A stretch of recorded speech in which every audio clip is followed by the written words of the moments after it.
Secular party, ఈ పార్టీలో ఎవరైనా పార్టీకి వ్యతిరేకంగా మాట్లాడుతున్నారంటే పార్టీకి నష్టం కలిగించే విధంగా భావించి క్రమశిక్షణ చర్యలు తీసుకోవాల్సిందే.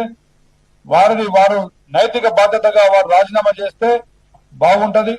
అదేవిధంగా వరంగల్ రాజకీయాల్లో సురేఖ గారు మంత్రిగా 2.5 సంవత్సరాలు గడిచిన తర్వాత కూడా ఏనాడు వరంగల్ జిల్లా సొంత జిల్లాలో నాయకులతో కూడా సఖ్యత లేదు.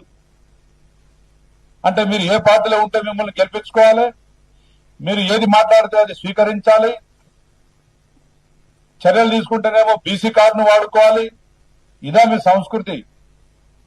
మీరు మారని పార్టీ లేదు, మీరు మాట్లాడని మాటలు లేవు. ఏ నాయకుడిని మీరు రాజశేఖర రెడ్డి గారిని ఆ తర్వాత కేసీఆర్ గారిని మీరు ఎక్కడ ఉంటే అక్కడ వారిని విమర్శించే సంస్కృతి ఇది ఎంతవరకు? ఒకసారి ఆత్మవిమర్శ చేసుకోండి. మీరు ప్రజలకు చేస్తుంది ఏంటి? అక్కడ జిల్లాలో మీరు మాలాంటి ఎమ్మెల్యేలకు మీరు చేసిన సహకారం ఏంటిది?